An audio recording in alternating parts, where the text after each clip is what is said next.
Audience appreciation మీకు డైరెక్ట్‌గా వస్తుంది తెలిసిందే. మీరు సోషల్ మీడియాలో కూడా చూడొచ్చు. But apart from that A calls మిమ్మల్ని సర్ప్రైజ్ చేసాయి? అంటే లైక్ ఈ ఫ్యూ డేస్‌లో ఏ కాల్స్ మీకు సర్ప్రైజ్ చేసిన కాల్స్ ఏమైనా వచ్చాయా? సర్ప్రైజ్ చేసిందంటే ఆహ్, ప్రీమియర్ యాక్చువల్‌గా కొంతమందికి వేశారండి ఇండియాలో. అవును. ఓన్లీ ఫిల్మ్ అన్నట్టు ప్రీమియర్ షో వేశారు. So, hmm. Immediately I got a call from Nandini గారు and Raj sir and Himank గారు. వాళ్ళు ఇలా ఓకే. చూసి వెంటనే కాల్ చేశారు. మ్యామ్ కాల్ చేసి "అసలు నువ్వు చాలా చెండాలంగా చేసావటమ్మా! అస్సలు బా చేయలేదట." ఇలా అన్నారు. ఓకే. అని ఒక్కసారిగానే నేను అంటే మ్యామ్ జోక్ చేస్తున్నారని చెప్పి అర్థమైపోయింది. నేను "no you nailed it."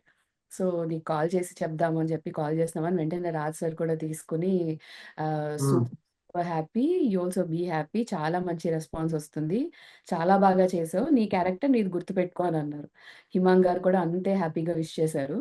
So, that was హ్మ్. Actually surprise call for me. అంటే నేను ఎక్స్‌పెక్ట్ చేయలే. వాళ్ళు ఇమ్మీడియేట్‌గా చూసి నాకు కాల్ చేయడం అనేది it's actually a yeah! Surprise. Yeah!